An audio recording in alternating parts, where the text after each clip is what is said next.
And, you know, if they can take a game from England, maybe early, there could be some doubt creeping in, because while we talk about how heavy favourites England are, that does apply pressure to them if things do start to go south. Yeah, absolutely. I mean, it really is an awkward situation here for England, because obviously if they win, that's the expectation. But if they lose, then it's a huge upset.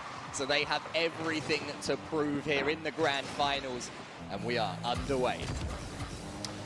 This is it, the gold medal match in the Commonwealth Esports Championship, and would you believe it's England pushing forward to start, peppering the backboard and the woodwork. The opening goal just pixels away, but the post denying early on, Elliot. Maybe not for long, though. We've got Crimson up to the backboard. She's not going to go for it herself. Alanis chasing it excitedly into the back of the net, but not going to find the opening goal. England pushed back into defense. And look, Scotland faring better than most against England at this point. They've made it almost 45 seconds without conceding, and let's see if they can make it a minute as the shots come in. The woodwork again playing a big part. Both Crimson and Takara denied early shots to take the lead, and Scotland survive for now. They're going to be looking for counters. They're going to be looking for overcommits from England, and they're going to look to try to take advantage of those moments. Brief that they will be, but they might have a chance right here, though. Alanis comfortable and takes it past two players. Yeah, great work from Kells there in the Scottish defense, able to buy time, able to move it up the wing. Really nicely done, but it's all England now. Crimson onto the backboard, not going to find the double tap herself, but Alanis with a huge demo leaves the goal wide open, and Takara opens up the scoring for England. It took a little bit longer than I think most of us might have anticipated Scotland to be admired here with their tenacity on defense, but England just would not go away. They would not give up an inch of ground. They set up their camp on offense, and they find an opening goal eventually. Eventually, 90 seconds into game number one. Oh, Stephen can't quite find the back of the net. That was so nearly an equalizer. A little bit of a midfield back and forth right now, but Crimson takes control. No boost in the tank, a wave dash, a mechanic used to generate a little bit more momentum. Coming in big there, but Scotland hold on again, but it's Alanis, the young gun, the one, the up-and-comer, coming through high in the sky. But now, Stephen looking to replicate a flip reset, not quite there.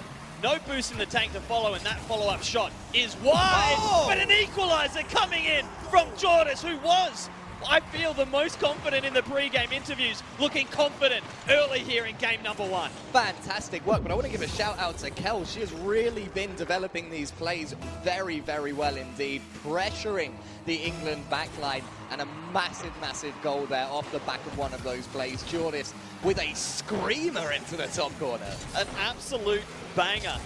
Laser there to Takara now. We saw her shaking her head when that goal went in, as if, no, there's no way that this is happening, right? That's not an equalizer. But they need to realize that it is. Scotland here to play, at least here in game number one. England have to figure it out. They might have figured out a second goal right here. It's not to be. There's no follow-up, and Scotland go down the other end. And it's Kells again defending the backboard, as she already has multiple times in this game. By far and away, the player that we thought would be struggling the most has come out and put on an incredible performance in the first half. Now there's another opportunity. Stephen takes the lead off a brilliant pass from Jordis, and Scotland, against all odds, look to go forward in game number one.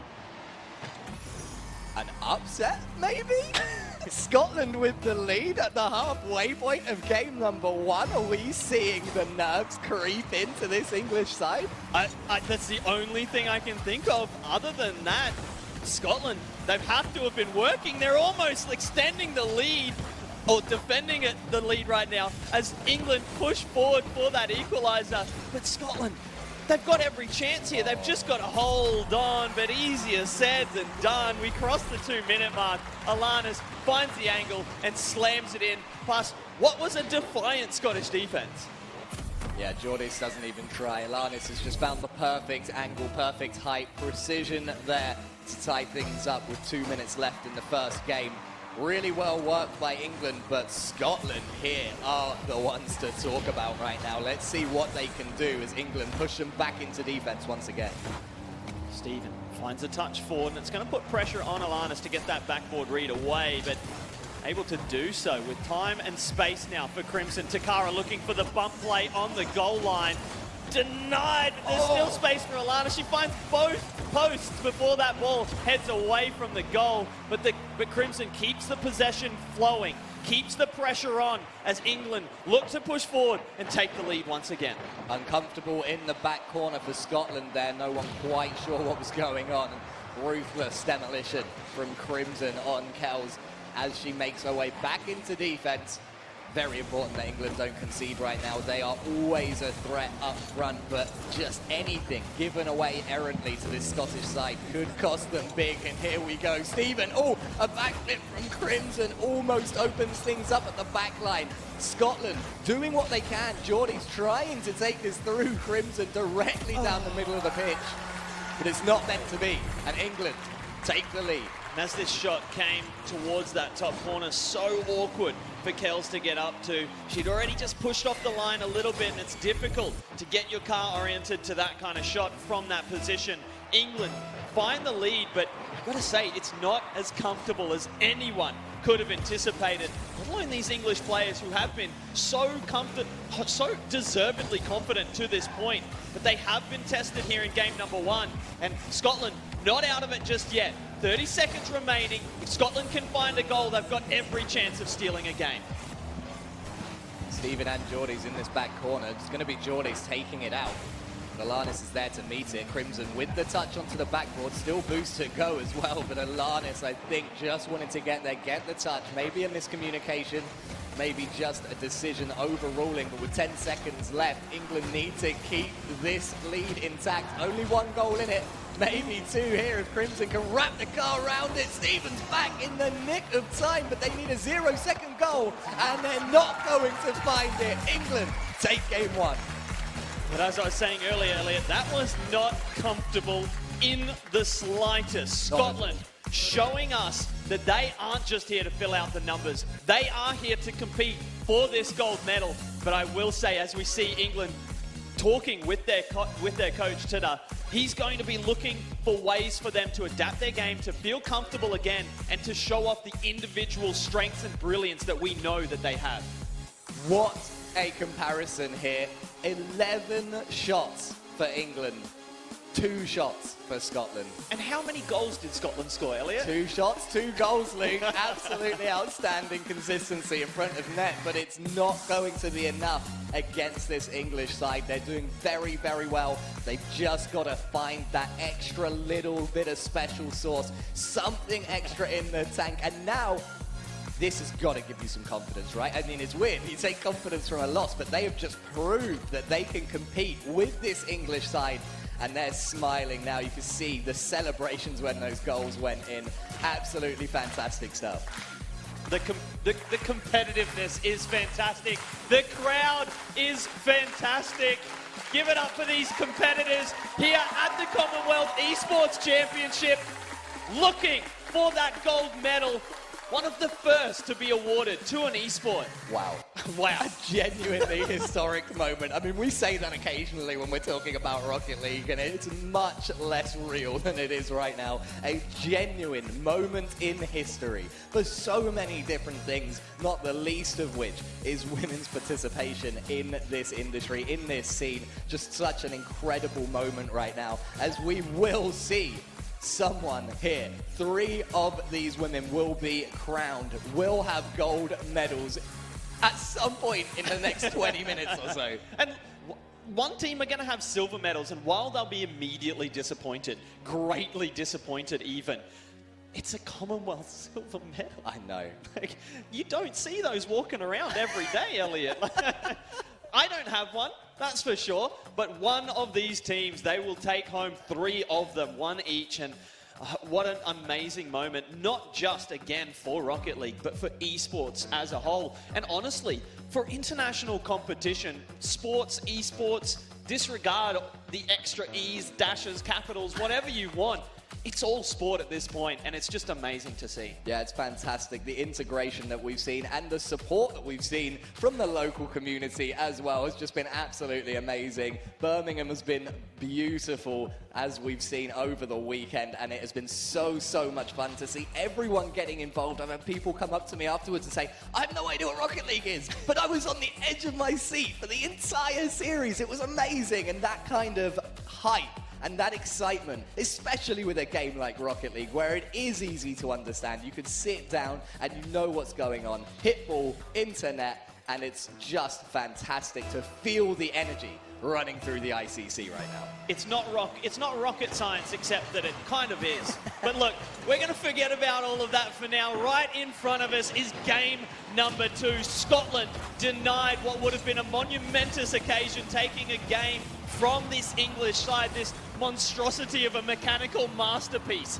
that the English side is. But Scotland, they've got to reset, they've got to restart and find some goals somehow. England will be coming back with renewed vigor. They will be upset with how the opening game went. They will not want a repeat. They will want to stampede from the start. 35 seconds in and no goals yet. Once again, Scotland able to hold off the early scoring from England and just threatening that blue net themselves. Kells on the inside isn't going to be able to make contact, and with no boost, she's going to be slow to retreat, but Stephen is able to keep this moving forward. She's doing excellently to lead this Scottish side. Maybe a little bit of an aggressive back pass there, and it could cost them big because Crimson, oh my goodness, scraped off of the goal line. That must have been 90% of the way over. We could see it on the ball. The ball darkens to signify that it's crossed the line, but the entirety of that ball needs to get across, much like it does there. Takara slamming that in after some fantastic lead-up play from Crimson. Beautiful work here from Crimson. That extra touch, enough to beat out Geordies, and there's nothing Kells can do at that point. Takara, she opened up in game 1. She's opened up in game 2 as well. And you could see it on the faces of the English side. They all went, okay, yeah, that's how it's supposed to go. More of that, please. More high-flying mechanics from you, Crimson. Let's see the finishers just slam them into the back of the net and keep on going from there. Stephen up to the backboard. Takara perfectly defended there, not allowing it to become a threat. Hells is up. Geordie's maybe looking for her, but that's somehow gone straight up in the air, perfectly perpendicular to the ground. Just a melee in midfield right now. Everyone battling for possession. We are going to see England move this out of defense, try and play something in from the wing, but fantastic work from Geordie's. Beautiful touch. Maybe a little bit heavy downfield, wasn't able to follow it herself, but turning back in, that cut and rotation could have cost them, but Stephen's there to keep the pressure on. Right now, England a little bit awkward in defense. Another miss coming in. Kells, though, can't find a dangerous shot, which means England have the counter-attack, and from discomfort to scoring in a matter of moments. England are just so dangerous. So professional. I mean, look at that. That is just vile, isn't it? Crimson, stop it. You're on stage. We can see you. Yeah, putting herself in the forefront there with the assist for the opening goal, which again, I cannot stress enough, was such fantastic play from her to beat out 2 defenders and then just drop it down to a teammate. But here on the finishing side of things, for the second, Takara looking to push forward and maybe set up England for the third. But Geordies, who I've been incredibly impressed with, has been stalwart at the back, but not much you can do about that when you've been demolished. Crimson finding a third. Disruption play is always going to be so effective. Geordies was their only hope of getting back to that, and I'm not convinced she would have made it either way, but just to add insult to injury, salt in the wounds, demolished on the way back. The ball trickles over the goal line into the open net, and England cement a 3-goal lead here in game number 2. And this is big for England. We mentioned the pressure on them as heavy favourites coming into this one. Things started not started to just maybe sway against them a little bit. There was a little bit of crumbling, maybe psychologically, but they've come back resurgent here in game number 2. I mean, they got the victory in game number 1, let's not forget. But here in game number 2, looking more like the England we know, looking mechanical, and Crimson just hitting the flip resets over the defense. Goodness me, what a way to find the hat trick. Crimson, that is just awful. I mean, look at that. 4 goals to 0, and she is just showing off. I'm feeling a little bit ill from that one. I don't think the vertigo's from being up here at the height. It's those mechanics. I said the word mechanics as she's flip resetting. Just goodness me. I don't know what anyone could do to stop this kind of offense. This individual brilliance. Alana's looking for a double tap. It's just opened up space. A last second save from Jordis, denying the opportunity for a 5th for England. But they are going to be roaring forward. But Scotland, credit to them, pushing, looking for something of their own, looking to establish some kind of foothold, if not in the game, but psychologically in the series. Just over a minute left. England looking to go into game 3 with gold medal point under their belts. Crimson trying to show off some more. Just going to get the bump play on the end of that infield pass, but Takara Alanis chilling in defense. They don't need to commit forward. They don't need a 5th goal. All they need to do is keep their lead intact. If they can get an extra one, it's gravy, but totally unnecessary at this point. Unnecessary, like that fake from Crimson. Oh, she's been bummed off the play. She'll be upset about that, but stays with it. The pre-flip with 0 boost. I mean, she almost found a way through. So even taking it up, taking time off the clock. Scotland do not want a 5th goal for England. Their chances of winning this game out the window right now. They're trying to stem the bleeding. They're trying to keep some pride, and I have to say, I think they can be proud of the steps they've taken. Let's not forget, losing heavily the first time these two teams played. So keeping game 1 close and keeping the bleeding relatively staunched somewhat at the end of game number 2 is definitely a positive. Well, a fantastic performance here from England. We'll see them take game number 2. 4 goals to 0. Crimson standing out there with a beautiful hat-trick. Absolutely. Crimson really stepped up, and it was going to be a mechanical masterclass from this side, right? That's not what we saw in game number 1. They found their mechanics. You could feel them kind of settling in, finding themselves more comfortable on stage. And when you're feeling more comfortable, that's when those little micro movements, your little tiny actions here and there that make all the difference, a good takeoff, good boost management, the ability to get the touch you want. It's all just down to the slightest of movements in their hands. And if you're nervous, those movements are so difficult. No nerves to be seen in game number 2. England looking like England. Doing very, very well on defense as well. Scotland with 5 shots in game number 2 compared to the 2 that they had in game 1. But everything shut down by this English side. They look so confident. They look so strong and unstoppable, frankly. I mean, how do you just compete with this team, let alone take a game? I mean, it is just going to be harder and harder. And this might well be the final game of the series. Heading into game number 3, gold medal point in England's favour. They're there, they can see it, they can feel it. I assume the metals smell kind of metallic, right? They can probably smell it. Yeah, definitely. Absolutely. At least the dye in the ribbon, right? It's probably not pungent, but it's there. Heavily perfumed. Heavily perfumed metals. But whatever the case, that medal within their grasp here, potentially 5 more minutes of Rocket League in this series. 5 more minutes of Rocket League for all of these players. And they could have that gold medal. Goodness. Goodness is right. No pressure. No pressure whatsoever. Oh. I mean, look at that. They don't feel pressure. They don't know the meaning of the word.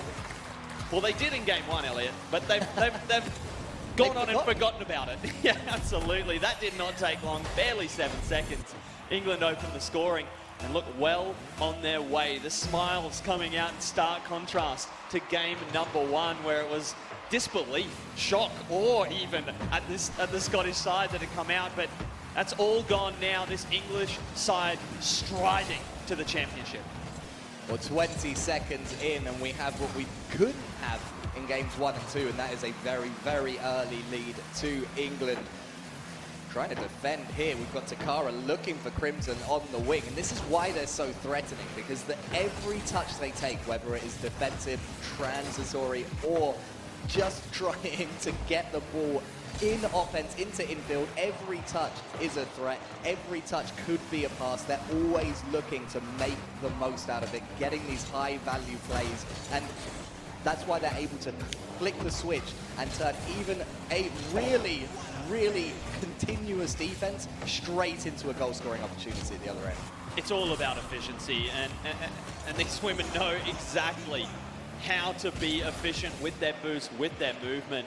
And then you add those mechanics, goodness me, the flair that they show as they're defending their own net briefly here. Scotland with a couple opportunities, need to be careful not to concede at the back, because look, as much as we say England looking more confident on camp, Elliot, it's only 1-0. And we know from experience that a 1-goal lead is not safe in Rocket League.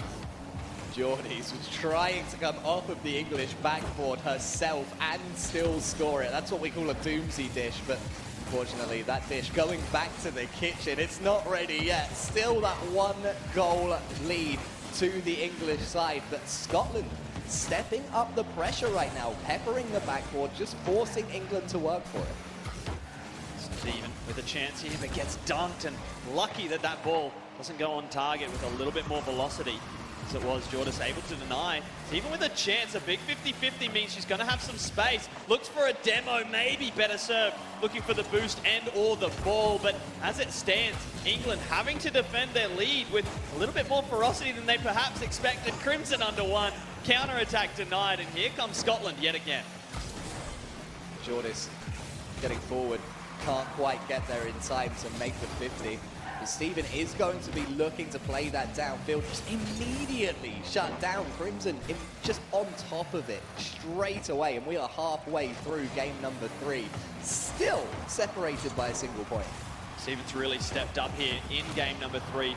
She's leading the charge, pushing forward, deciding that if something is going to happen, she needs to be the one to initiate it, as perhaps the standout player on this Scottish side, and seeing her all over the defense and all in offense. Out of the play for now, it's all up to Jordas, who just delays Crimson enough for Steven to get back into position. Crimson will not let go of this ball and finds a drop down to Ilanis, but it is Steven with the save to keep Scotland in the contest. We're going to need more than that, and there we go. Kells off of the backboard like we saw so much in game number 1, keeping that deficit at a single goal so that Scotland have something to work towards when they get the ball downfield. Crimson over the top. Onto the backboard, can't set herself. Takara keeping her distance. Very, very important not to concede here for England. They want to be able to take this out, but they don't need to overcommit for a second goal. That is a perfect opportunity for Scotland to score if they leave themselves vulnerable to a quick counter. Big touch here from Kells. A follow-up is huge. Steven with the shot, finds the top shelf. What an assist from Kells, coming out of nowhere, down the right-hand side, picking the perfect pass, and Steven with the finish to equalise. Just outstanding work from Kells there, getting down the wing, putting it in beautifully. And Steven, well, you'd expect her to take that shot and score it 9, 10 times out of 10. And she does beautifully under pressure. A goal down, a minute left. Match point on the line, gold medal point. Not in their favour at all. Manages, gets it over the line. 50 seconds left here in game number 3. Who's going to take it, Luke? At this point, it feels like a coin flip. Scotland seem to have figured something out, and I think that something is, honestly, let Steven run rampant. Although, with that said, Steven's not scoring without that Kells assist, and Crimson's not scoring there because the Scotland defense, too strong for now. They've denied the opportunities. They've denied those easy opportunities for the English side. Maybe not easy for everyone, but for this caliber of player, England are going to punish you with any mistake, and Steven nearly finds a double tap. It's up to a Crimson save to keep it away from the net. Alanis just stretching out in front of that, and as the clock ticks down, it looks to go to overtime, but remember, the ball must touch the ground on 0 seconds, so Crimson with an opportunity. Her teammate takes over with the double. The finish is there, but it does not cross the line. Scotland live to fight another overtime. Goodness me, it does not get much closer than that. Scotland breathe a sigh of relief, but for how long? Stephen with the save in the bottom corner, still under pressure. Oh, Kells with a whiff there, ends up faking out Alanis. Might have been the best move at the time. Inadvertently played so spectacularly, and we've got Stephen now in possession with no boost, able to get a disruption play. Really good work to salvage something from that mishap. Takara's going up all the time in the world. Stephen's not going to be able to stop her, but Crimson can't follow. Takara couldn't find the angle either, and this ball just waiting for someone to take possession. It is Stephen, but gets rid of it, clears her lines, and here comes Takara looking for an angle. Crimson with the catch, and Takara just trying to disrupt, trying to bump, rush Jordis, but the counter-attack from Stephen coming in anyway. More disruptions would really do Scotland well. They need to frustrate this English side, and that might be it. Oh my word, what a save on the goal line. Oh! Kells coming in from nowhere, but it's not going to be enough. England, too good, too consistent, ruthless, and absolutely insistent on finding that goal.